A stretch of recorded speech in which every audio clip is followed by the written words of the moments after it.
Hey everyone, कैसे हो आप सभी लोग। मैं प्रियल आपका बहुत बहुत स्वागत करती हूँ प्रादित क्लासेस के अंदर। तो आइए, आज मैं आप लोगों के सामने लेके आई हूँ एक काफ़ी बेहतरीन वैकेंसी। और इस वैकेंसी का नाम है दिल्ली पुलिस हेड कांस्टेबल। अब आप बोलेंगे मैम ये तो इतनी कोई खास वैकेंसी नहीं है, यानी कि नंबर ऑफ वैकेंसीज के टर्म पे अगर हम देखते हैं कि वैकेंसी तो केवल 870 मतलब 857 वैकेंसीज ही हैं। लेकिन नंबर ऑफ वैकेंसीज चाहे कम हो, लेकिन इसका जो जॉब प्रोफाइल है, इसका जो वर्किंग कल्चर है वो काफ़ी अच्छा है। तो इसलिए ये पर्सनली मुझे काफ़ी अच्छी लगी वैकेंसी। तो मैंने सोचा कि क्यों ना आपको भी इस वैकेंसी के बारे में बताया जाए और आपको भी इसके फॉर्म्स ज़रूर भरने चाहिए। ये पोस्ट मेल्स और फीमेल्स दोनों के लिए हैं, इसलिए दोनों की दोनों बहुत ध्यान से समझिएगा। पूरी वीडियो को लास्ट तक देखिएगा, क्योंकि मैंने इसके बहुत बेसिक बेसिक पॉइंट्स को आपको एक्सप्लेन करने की कोशिश करी कि क्यों ये अच्छी है, क्या क्या इसका प्रोसेस रहता है। क्योंकि इसका जो ज्वाइनिंग प्रोसेस है, यानी कि सिलेक्शन प्रोसेस जो है, वो नाम के टर्म्स में काफ़ी कॉम्प्लिकेट लग रहा है, पर इतना कॉम्प्लिकेट है नहीं। बिल्कुल हम विस्तार से इसको समझने वाले हैं। तो स्टार्ट करते हैं।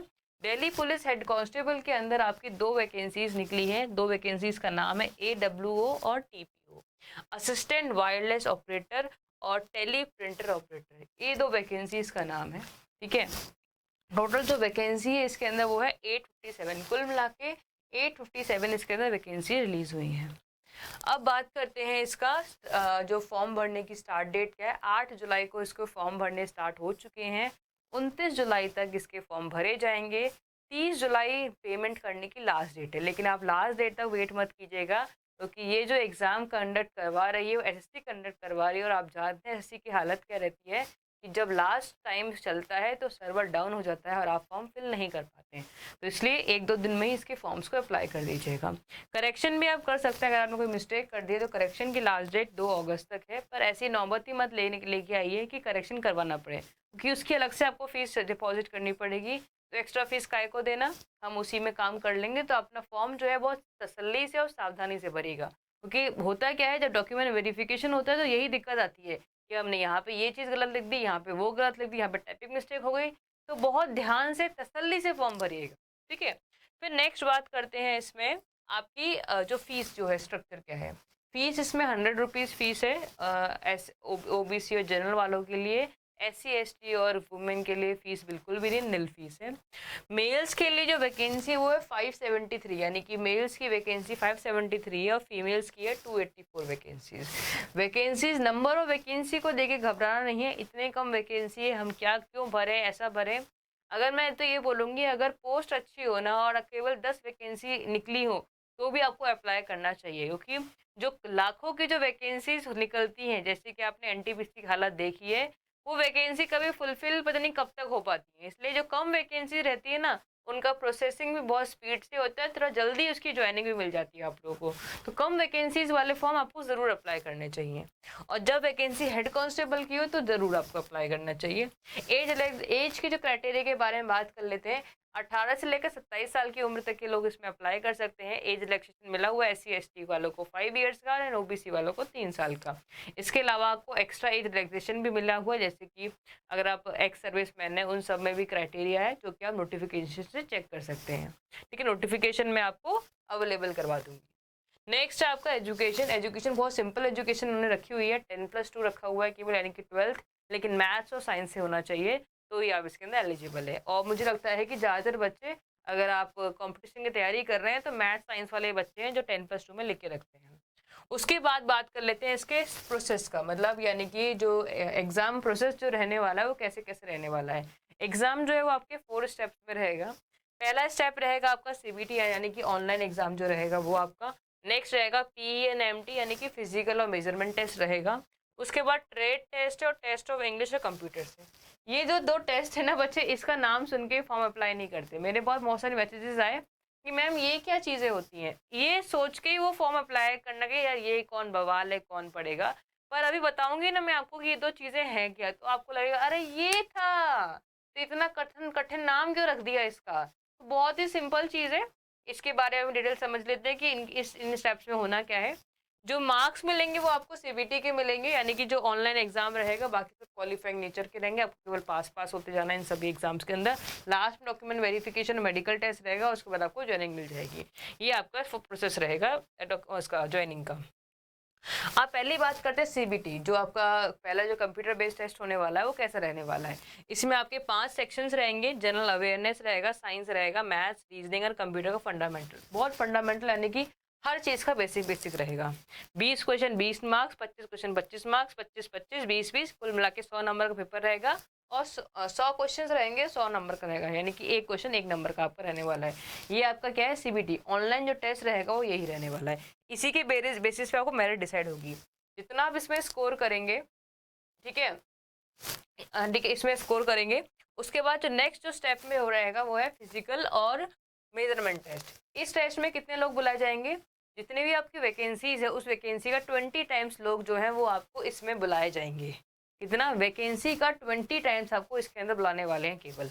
तो फिजिकल और मेजरमेंट टेस्ट, फिजिकल और मेजरमेंट टेस्ट में क्या होगा, ये दोनों एक ही दिन में हो जाएंगे। पहले आपको फिजिकल टेस्ट करवाया जाएगा, फिजिकल यानी कि आपको running, long jump, high jump करवाई जाएगी मेल्स और फीमेल्स के लिए। कितनी कितनी ये नोटिफिकेशन में आप चेक कर लीजिएगा, मेल्स के लिए अलग है, फीमेल्स के लिए अलग है। बाकी जो कुछ वो नेक्सलाइट एरियाज वगैरह जो होते हैं उस जगह के लोगों को कुछ परसेंटेज का रिलैक्सेशन में मिला हुआ है। फिर आपको मेजरमेंट टेस्ट हो जाएगा, यानी कि आपका चेस्ट का जो मेजरमेंट वगैरह होता है, हाइट का टेस्ट जो होता है वो मेजरमेंट्स आपका हो जाएगा। ये सब दोनों के दोनों क्वालिफाइंग नेचर के ही हैं, इसका कोई भी मार्क्स आपका ऐड नहीं होने वाला है। उसके बाद हम बात करेंगे नेक्स्ट, जो कठिन नाम लग रहा है, ट्रेड टेस्ट। अब ट्रेड नाम तो ऐसा लग रहा है पता नहीं क्या है, लेकिन बहुत ही सिंपल काम है। ये आपका रीडिंग एंड डिक्टेशन टेस्ट के नाम से जाना जाता है। यानी कि आपको एक इंसान इंग्लिश में कुछ मतलब पैराग्राफ बोलेगा और हिंदी में बोलेगा। आपको दोनों तरीके से बोलने वाला है। हिंदी का बोलेगा जब हिंदी में लिखना है आपको, इंग्लिश का बोलेगा आपको इंग्लिश में लिखना है। जो वो बोलेगा वो आपको लिखना है। जैसे कि छोटे बच्चे नर्सरी एलकेजी में हुआ करते थे, अब डिक्टेशन बोली जाती थी ना, कि मैडम डिक्टेशन बोलती थी, हम लोग उसको नोट डाउन करते थे, वही सेम चीज़ होने वाली है। वो आप करेंगे। इसमें 50% मिस्टेक्स अलाउड है, यानी कि जो भी आपको बोला गया है उस पर अगर आपने 50% मिस्टेक्स करी तो अलाउड है। 50 से 1% मिस्टेक ज़्यादा हो गई, 50 से 51 भी होगी तो आप डिस्क्वालीफाई हो जाएंगे। ये भी क्वालिफाइंग नेचर का ही है। इंग्लिश और हिंदी दोनों में हो जाएगा। सिमिलरली जो आपने लिखा है उसको आपको बोल के भी सुनाना है, क्योंकि वायरलेस में क्या होगा कि आपको जो कंप्लेंट्स है वो आपको सुननी है, उसको लिखना है और लिखने के बाद आगे फॉरवर्ड करना है।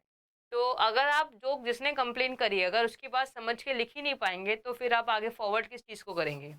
बोला कुछ और जा रहा है, आप लिख कुछ और लिया, मीनिंग चेंज हो गया, तो भाई कंप्लेन वाला पुलिस का काम है ये तो सारा की सारा, तो मतलब कबाड़ा हो जाएगा इस चीज़ में। तो इसलिए डिक्टेशन और रीडिंग टेस्ट होता है इसके अंदर। आपको बोला जा सुन मतलब एक को डिक्टेट करेगा, आपको लिखना है, उसके बाद जो लिखा हुआ है उसको आपको बोल के सुनाना भी कि आपने लिखा क्या है।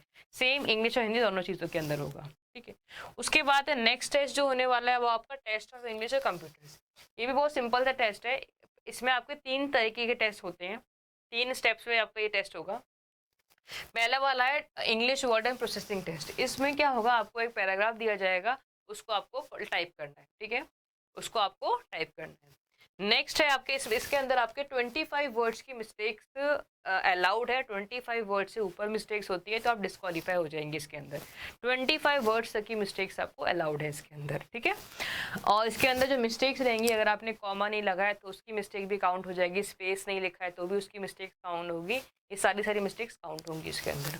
उसके बाद है आपका test of basic computer function, यानी कि आपको कुछ बेसिक फंक्शन है उसको करके दिखाना है। जैसे कि आपको बोला जाए कंप्यूटर को शट डाउन कर दो, आपको शट डाउन करना आना चाहिए, कंप्यूटर को ऑन करना आना चाहिए, कंप्यूटर को स्लीप मोड में डालना आना चाहिए, ठीक है, रीस्टार्ट करना आना चाहिए, प्रिंट देना आना चाहिए। ये बेसिक जो फंक्शंस यूज़ में आ सकते हैं वो बेसिक फंक्शंस आपको आने चाहिए। और मुझे लगता है हर बच्चे को ये चीज़ें बचपन से ही आती होती है, तो ये इसमें कोई दिक्कत नहीं रहेगी। उसके बाद अगला रहेगा MS वर्ड, एक्सेल और पावर पॉइंट। ये आपको करके दिखाना है। यानी कि अगर आप नोटिफिकेशन देखेंगे, नोटिफिकेशन में आपको कुछ फीचर्स दे रखे हैं, हर किसी के 10 से 12 फीचर्स दे रखे हैं, वो आपको आने चाहिए। जैसे कि MS वर्ड मान लेते हैं, एग्जांपल देती हूँ मैं आपको। MS वर्ड में आपको बोल देगा इसको बोल्ड करो, इसको अंडरलाइन करो, ठीक है, इसको कैपिटल्स में लिखो, इसको स्मॉल्स में लिखो, इस तरह की लाइंस का अलाइनमेंट करो। ऐसे कुछ चीज़ें हैं वो आपको दे रखी है, कुल मिला के 10 से 12 चीज़ें दे रखी हैं। आपको हर किसी में 6 फंक्शंस परफॉर्म करने हैं। तीनों के अंदर 6 फंक्शंस आपको परफॉर्म करने हैं, क्योंकि 3 मार्क्स चाहिए इसके अंदर क्वालिफाई होने का। एक फंक्शन को परफॉर्म करने के आपको आधे नंबर मिलेंगे, तो कुल मिला के आपको 6 फंक्शंस परफॉर्म करने हैं, जैसे कि आपको 3 मार्क्स मिल चुके हैं। तो इसमें 3 मार्क्स स्कोर करना है, इसमें 3 मार्क्स और इसमें 3 मार्क्स। तो कोई भी 6 फंक्शंस कंपलसरी नहीं है आपको, कोई भी 10 से 12 फंक्शन है, 10 से 12 में से कोई भी 6 फंक्शंस अगर आप परफॉर्म करते हो तो आप इसके अंदर क्वालिफाई हो जाते हो। तो तीनों बेसिक था, मतलब कोई बहुत हार्ड एंड फास्ट का नहीं है, बेसिक बेसिक चीजें जो आपको आ सकती है। अगर आप इसको 8 से 10 दिन में अगर आप इसको देंगे तो आपको फटाफट चीजें सीखनी जाएंगी। ये सारे काम होने के बाद आपका डॉक्यूमेंटेशन का टेस्ट, मतलब डॉक्यूमेंटेशन हो जाएगा, मेडिकल टेस्ट हो जाएगा, देन आपकी जॉइनिंग हो जाएगी। तो ये आपका पूरा प्रोसेस था। अब इसकी सैलरी जो कि सबसे इम्पोर्टेंट है, सैलरी इसकी जो स्टार्टिंग सैलरी आपको मिलेगी वो मिलेगी 35,000, 35,000 की आपको इनिशियल सैलरी मिलेगी। और जॉब लोकेशन जो रहेगी वो आपकी दिल्ली में रहेगी, आपको दिल्ली में ही जॉब करनी है। सबसे अच्छी बात जो इसकी है इस जॉब की वो ये है कि आपको फील्ड वर्क नहीं करना है। पुलिस में क्या होता है, फील्ड वर्क की वजह से बहुत सारे लोग इसके अंदर थोड़ा सोचते हैं फील्ड वर्क करना पड़ेगा, पेट्रोलिंग करनी पड़ेगी, तो अप्लाई नहीं करते हैं। लेकिन इस जॉब की खास बात यही है कि आपको पेट्रोलिंग नहीं करनी, आपको वर्क मतलब स्टेशन में, मतलब अंदर स्टेशन में बैठ के आपको सारा, कंट्रोल स्टेशन के अंदर बैठ के आपको सारा काम परफॉर्म करना है, और फील्ड वर्क नहीं है। तो ये फीमेल्स और मेल्स दोनों के लिए काफ़ी अच्छी जॉब है। जो कि मुझे सबसे अच्छी बात इसमें ये लगी कि फील्ड वर्क नहीं करना है। ऐसे मेरे ऐसे थोड़े से आलसी लोग जो कि बाहर जाना प्रेफर नहीं करते हैं, तो मेरे लिए, मुझे काफ़ी पर्सनली काफ़ी ये जॉब अच्छी लगी, इसलिए मैंने आपको बताया कि भाई ये जॉब काफ़ी अच्छी है, इसको फॉर्म ज़रूर अप्लाई करें, मेल्स एंड फीमेल्स दोनों अप्लाई कीजिएगा इसके लिए। दूसरी जो इसकी जॉब लोकेशन दिल्ली है, दिल्ली काफ़ी अच्छी जगह है, तो आपको जॉब लोकेशन वही रहेगी। सेकेंड चीज़ जो बच्चों के मन में आता है रिजर्वेशन के बारे में है। रिजर्वेशन का हिसाब ये है कि अगर आप दिल्ली के हैं तो आपको वो काउंट हो जाएगा। रिजर्वेशन कब काउंट होगा आपका, अगर आप दूसरे दिल्ली के अलावा वाले बच्चे भी अप्लाई कर सकते हैं, यानी कि राजस्थान, यूपी, गुजरात, कोई भी स्टेट के बच्चे इसके अंदर अप्लाई कर सकते हैं।